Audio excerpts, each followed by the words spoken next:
Hi, welcome to Mind and Body Wellness, a television show where we talk about the wellness of your mind, body, and spirit, where we interview a variety of guests from the mainstream to the alternative. I'm your host, Clovis Colley, and today in the studio I have with me Christopher Slater from 316 Strategy Group. He's my media guy, he manages my Facebook account, and that's what they do over at 316. Today we're going to do something a little different, and Christopher is going to talk with me about hypnosis, and we're going to kind of interview each other a little bit. How you doing, Christopher? I'm doing well. Thanks for having me. Great. Tell us a little bit about 316. Well, 316 Strategy Group is a business strategy consulting firm, and we specialize in consulting small businesses, but where we really thrive is in the digital sphere. So as you mentioned, whether that be managing social media, whether that be with digital directories and digital advertising, or video, as a matter of fact. How long have you been at that? We've been doing this now for about 4 years. Okay. You came to me highly recommended, and everybody that I've talked to that has been involved with using 316 Strategy Group for their businesses really has nothing but good things to say about it. And so you've helped my business out, and you're here to ask me some questions about it. I'll appreciate hearing that too. I really do. I appreciate you saying that. Well, we will turn the tables just a little bit. As Clovis said, I'm Christopher Slater with 316 Strategy Group, and today we're turning the tables, and I'm going to interview Clovis Colley from the Nebraska Counseling and Hypnosis Center. So Clovis, tell us how you got into hypnosis. Well, when I was 12, I forget how I picked up a book from the library or something like that on hypnosis, and I started messing around with it and found that I could put myself in basically a hypnotic state. And hypnotic state's not a big deal. It's relaxation.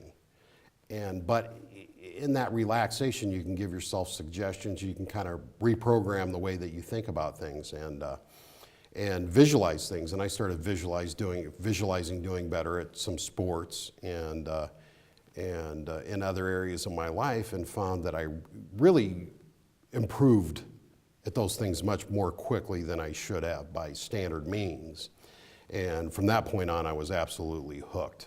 So you found early on that you had a natural affinity to hypnosis, or at least within yourself. Oh, absolutely, absolutely. And then later on, I started helping other people with it as a kid and helping them do different things, get rid of some problematic behaviors, and I just, this is fascinating. I couldn't help but read more and more and more, and I've just absolutely been immersed in everything that I could read or find out about hypnosis. Any hypnotist I've ever met, I'm just like a kid in a candy store. I just think it's a great thing to be able to control and modulate your own behavior.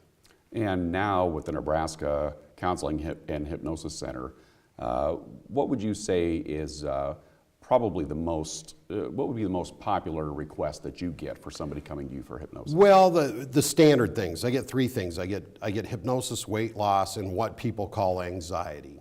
Now, I don't diagnose people. If somebody comes in and they say that they have anxiety, I just treat it as basically, they have some feelings that they're uncomfortable with, and I help them use some visualization techniques, some hypnosis techniques to basically to put in and reprogram different behavior. And what happens in hypnosis, it's kind of grease to help you change, so to speak. And there's a lot of really silly misconceptions about hypnosis, and I wish they would just start from scratch and come up with a new name. It's not I'm going to put a watch in front of your face and spin the dial or Right. Well, it's not. Although tiring the eyes a little bit can help somebody the eyes get tired, they want to close, and then that can be a prequel to relaxing, is just getting the eyes to close. You don't have to do all that. You can just say to your client, hey, close your eyes. And you don't have to go out and buy a pocket watch or a spinny, weird black and white dial thing. And most people these days, I assume, probably have a preconception about hypnosis based on stage hypnotists and the comedic routine, which obviously you are far from that. Right. I've had requests to do that type of thing. It's okay. It's great to get out there and show people hypnosis. it's in my life, I've seen it do just dramatically help people. So I don't really want to showcase the silliness of it. I want to showcase the absolute exquisite, powerful changes it can help people make. But the stage hypnosis is not a good example of what hypnosis is like, how it works. Mostly it's monkey see, monkey do. You know, they'll have somebody go into a silly routine. You're driving down the freeway, this guy cuts you off and they start cussing, and it's kind of, there's a little bit of a mob mentality or going with the crowd. There are people that go into hypnosis at stage shows. What would you say is the most common misconception that people have when they come to you regarding hypnosis? That the hypnotist has a magical power. There is no magical power. When you go into hypnosis, you aren't transported to Disneyland with unicorns and magical rainbows and go on some kind of weird acid trip or go to some strange place. Hypnosis is the state in between falling asleep and being asleep. You're not quite awake anymore, not quite asleep yet. On the way out, not quite asleep anymore, not quite awake yet. They're called the hypnagogic and hypnopompic states. They have hypnosis as a prequel to the title, hypnopompic, hypnagogic. Natural states. Everybody goes in and out of hypnosis on a daily basis. It's nothing strange. And you mentioned people coming to you to quit smoking, to lose weight, or to ease anxiety. I imagine the smoking is a large part of your business. It is. It's better than half my business. I used to be a 2-pack-a-day smoker, and I went through a little rocky patch in my life, and as I was going through that rocky patch, I started smoking more and more and more, and pretty soon I'm smoking a cigarette, and I'm craving a cigarette while I'm smoking one, and sometimes lighting a second one. And so I'd have cigarettes going and ashtrays and forget about one, smoke one, light one while I'm smoking one. And I used hypnosis to quit. I'd already been doing hypnosis for years, but I said, you know, this is a little incongruent. I need to put this to the test. Mm-hmm. And I have to tell you, I couldn't make it for a few hours without smoking, without really becoming uncomfortable. And I used hypnosis. It absolutely, say cravings 10 being the worst, and I had the worst. Had 10, took it down to a 1 or 2. Within a matter of a few days, I'm getting pretty comfortable with the new routine. Never looked back. I'll never smoke another cigarette again, never ever put any kind of tobacco in my body. And you were able to do that on your own? No, I had a friend hypnotize me. Gotcha. That was she was a professional hypnotist in Phoenix. Okay. And for somebody coming to you, what would the typical routine be if they were to come? Is it one session? Is it a dozen sessions? No, I do one session. I offer free follow-ups for life. Most of the time I can get everybody in the first session. And because I was a non-smoker, I understand what it's like to crave cigarettes. And let me take a little bit of sidetrack. People need to understand that don't smoke. If you have some kind of unconscious affinity for cigarettes, when people say they drive into the quick shop and they'll find themselves smoking a cigarette and they'll go, I really didn't intend to do, how did this happen again? If your unconscious wants you to smoke, there is not enough willpower to overcome it. Your unconscious will make you so uncomfortable, and it's basically like having somebody press a pillow on your face and that desire to get that pillow off your face. That's how strong a craving for a cigarette can be. So I understand what it's like to have those kind of cravings. So when I have somebody come in, it's my intention to reduce those cravings or eliminate them altogether. That's the key to getting people off cigarettes. Before the show, I was telling you that I find that there's two kinds of smokers. Ones that just start smoking and associate some kind of pleasure with it. Maybe they do it while they're drinking or with friends, or pick them up when they're 15 or 16. Now they're part of the group, social acceptance. They can quit fairly easily.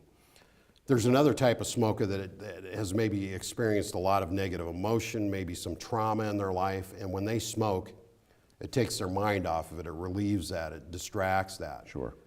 That stuff needs to be cleaned up before that person can quit smoking comfortably. When I do that, the cigarettes fall away much easier. So you help them in identifying what some of those triggers may be. I know what it's like to be, I know what it's like to be in that prison.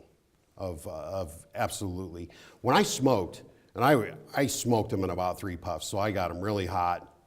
I was breathing them very deeply into my lungs, and I'm a good candidate here for, I'm smoking and I know this and I can't quit. I know that if I keep going, they're gonna be cutting some part of my throat out or cutting a part of my lung out, and it's horrifying, but I can't quit.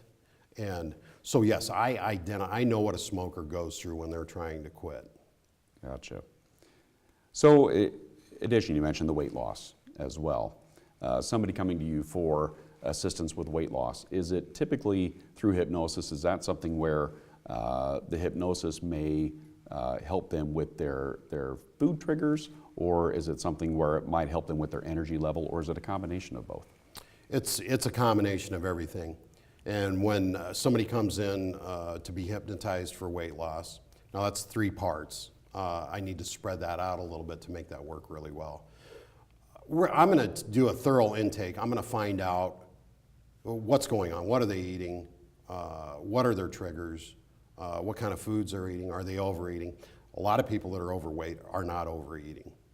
It's the way that they're doing their food intake, the timing, the combinations of foods, the things like that. And somebody sees somebody that's overweight carrying an extra 30, 40 pounds. They just assume the person's eating everything they can get their hands on. A lot of times they're not. They're just eating the wrong things at the wrong times and doing the wrong things.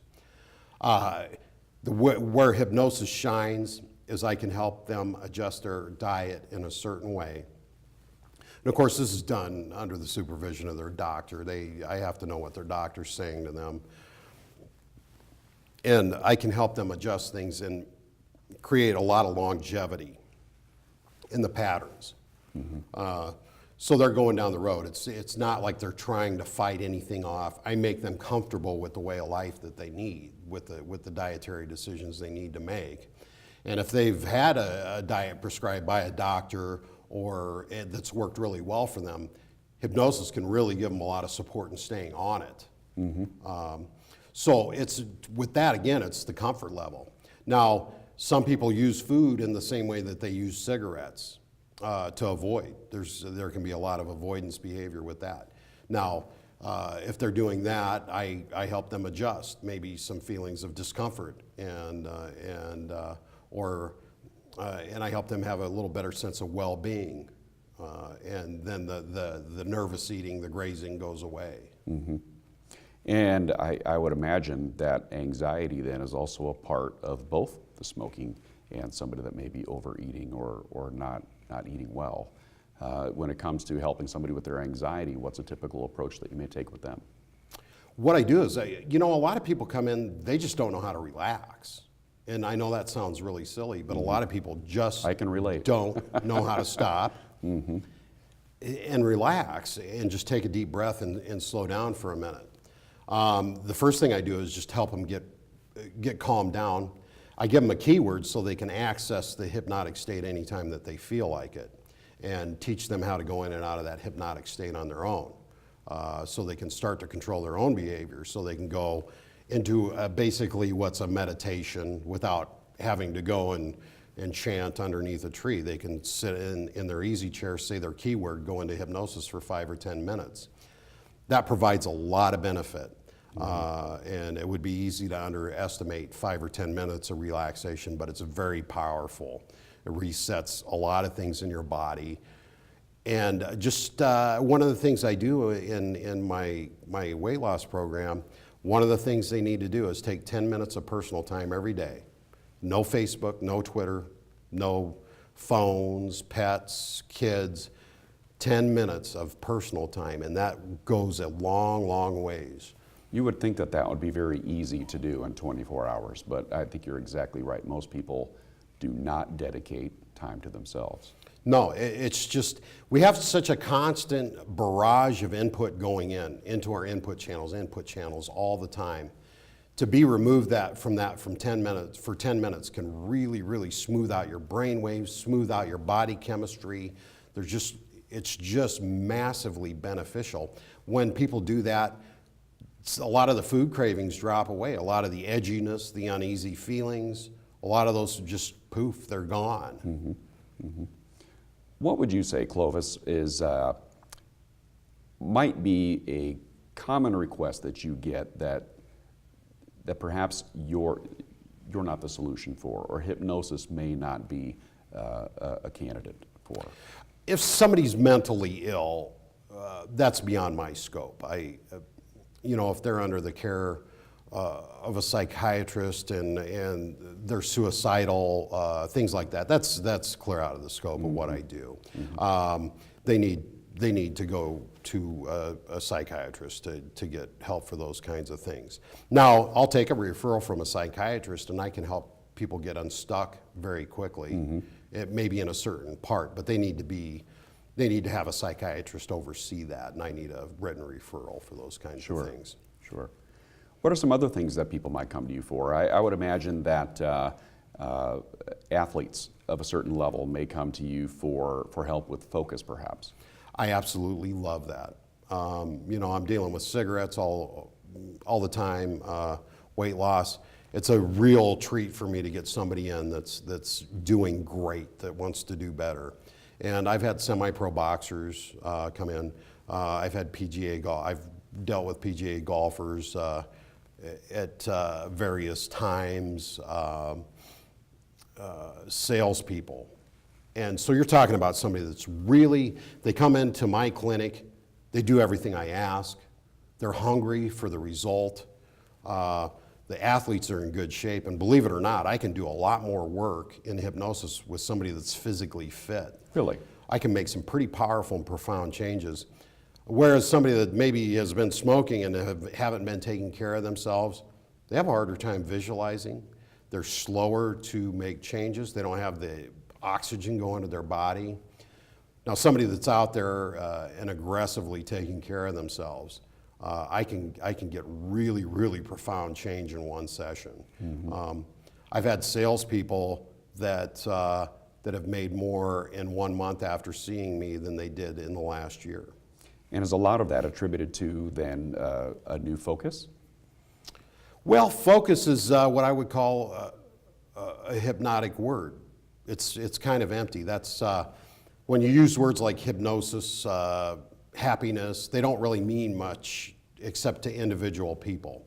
And so in linguistics, it's what's called a loss performative. What is focusing on what? Who's doing what? Now, if we break that down, and this is where I help people with some of the things that I do. Okay, what specifically do you want to focus on in what way? Now, if I have somebody that's a student, I have students come in. I've had medical students come in that have a big workload. I mean, that they're studying, 12 and 14 hours a day intently. They come in to focus on schoolwork. And when you, by the way, when you do schoolwork or any type of thing like that, if you go into that meditative state, the hypnosis that I set up a keyword for, study with your eyes open in hypnosis with your brainwave state drop down a little bit, you retain the information much better. And then when you sit down and take a test and you go into the hypnotic state with your eyes open, it is oftentimes, and I did this in school, and this is one of the reasons I liked hypnosis so much, sometimes it was almost as if I were reading off something up here, and I just knew every answer. It was just check, just down the line, to the point where I was accused of cheating a couple times because I was so on. So those, if you're asking about focus, it's hypnosis is a focus state. Well, it sounds like what you do, it's more than just going in and having time with Clovis Colley. It really is about you providing them tools that they can then access on their own. I want to send people out with the ability to function in the world in a way that they have never known before. And it's my goal, when somebody comes in for smoking, I want to give them something else. I just have this drive. I want them to leave with twice their money's worth. And so if they're coming in for smoking, but they're a student, I want to drop in post-hypnotic suggestion is something you say after you've induced hypnosis. I want to send them out with something that's going to help them study. I want to send them out with something that's maybe, if they mention that they're intolerant and impatient, I want to give them suggestions that they're more patient. So I always want to give them something extra And I just think it's, well, first of all, it's just really cool. And second of all, I think it's good business to give your client more than what they ask for. Absolutely, absolutely. Do you have any resounding success stories that you're particularly proud of? They're piling up. And not to toot my own horn, but we're here on TV and I'm going to toot my own horn. I've seen some very, very cool things happen. And I was teaching some hypnosis to a kid that was a vet. And he had come in under a referral. And he had PTSD. And I showed him this technique that takes basically emotions, takes the negative emotions out of those events. There's a way. So when somebody's doing that, they're not reacting to the event. They're reacting to the handprint in the sand, so to speak. They're reacting to the impression. And there's kind of a way to scramble that so the brain doesn't go down that pathway automatically without knowing it. And his mom sent me a letter and she goes, not only did he get his first night's sleep, so did I. Really? Because I was so, I've gotten letters, I broke down crying at some, being blessed with being able to help these people in certain ways has really touched me emotionally. Now this guy was pretty much debilitated. Now it didn't fix everything in his life, but it sure made it, I would venture to guess it made him easier to get going in the direction that he wanted to, being freed from that. Anytime I hear somebody, and I hear it more and more, 50 years and setting the cigarettes down and not wanting one, to me that's amazing. And it's like, I'm not even quite sure how I'm doing this. I have my skill set, but well, it's like, it's clear in addition to a skill set, you also have a gift, Clovis, and what better gift is there than to help others? Well, that's my thinking. That's my thinking, especially with the cigarettes, because I know how incredibly badly I wanted to get off those cigarettes, and to be able to help somebody get off cigarettes is just amazing to me. And one thing that I've been incorporating into my sessions a little more lately is I do the math while they're in hypnosis, because you're smoking a couple packs of cigarettes a day. We're talking $10 a day, that's $300 a month, that's $3,600 a year. Over 5 years, that's over $15,000. Most people know that language. And they don't think about that when they're spending it $5 or $10 at a time. Well, 15 grand over 5 years, plus if you would have been having some interest on it, that could well be $30,000, $40,000 a year. And so, okay, if you quit smoking cigarettes, you can buy yourself a brand new car cash every 5 years. What do you think about that? Now, one thing that I didn't mention that I do with smokers and weight loss people, there's a model that says spiritual, identity, values, beliefs, behaviors, environment. If I can work up here at this level and get somebody to identify as a non-smoker and have their value, number one value, be their health. And what I mean by that is the most important thing in your whole life is you're taking care of your health. All the little things below it change. The behaviors change, the little idiosyncrasies with it change, and you can get a very, very powerfully leveraged effect from that. I've used that values change on smokers and then saw them 4 months later. They had quit eating bad. They started eating good, lost 40 pounds.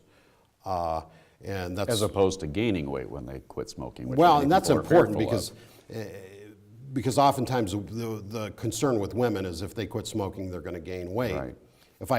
When I address it and take care of the drivers for it, they're not uncomfortable, they're not reaching for food, and I give suggestions that they're going to lose a couple pounds a week. So it's not just a quick cure, this is a transformation. I want to go for a systematic change for health, either with the weight loss or the cigarette smoking. I want to get a systemic change where health is the highest value that the person has. If you don't have health, you're not going to enjoy your children, you're not going to enjoy your grandchildren, your wife, the things in life that you love to do. Health has to be the number one value. Even to serve God, you have to have health. Absolutely. health is very important, is a very, very important thing. It's the number one thing. You can either take care of your kids or have them take care of you. Yeah, right. Well, eventually they're going to have to. Well, let's put that off as long as we can. For sure. So what other, what might be some other areas in addition to those that we've covered so far today that somebody might not be thinking that they may be struggling with, but they may not be thinking that hypnosis is something that, that would be beneficial for them? You know, just really generally, I can help people achieve a really, really good general sense of well-being. And a lot of people take that for granted. They may be miserable. And just to be able just to feel good throughout the day. I think people take that for granted. Just have a nice baseline of good emotions. They might be grouchy. Well, hypnosis sounds like it could almost be just part of a routine. Some people go for a massage. Some people go for a manicure. Part of a routine that they enjoy. That hypnosis might be something that would be part of that. I do have people that come in for like a monthly tune-up, and it really evolves in what people are. I've seen people, you know, basically in the dumps, and I can cover a lot of ground pretty quickly. In a period of 5 or 6 sessions, they have changed so dramatically. And they're able to function in the world so much better that it's just beyond comprehension. Now we're down under a minute. 316 Strategy Group. That went by quick. It went by quick. It's been a great interview. I've loved talking to you about hypnosis. I'm Clovis Colley. I'm with Nebraska Counseling and Hypnosis Center. Thank you for tuning in. Follow us on Twitter, like us on Facebook. Go check out 316 Strategy Group. This guy's a man about town when it comes to media, and get your business on Facebook with 316. I appreciate that. Thank you, Clovis. Thanks. Thanks for tuning in. We'll see you next week.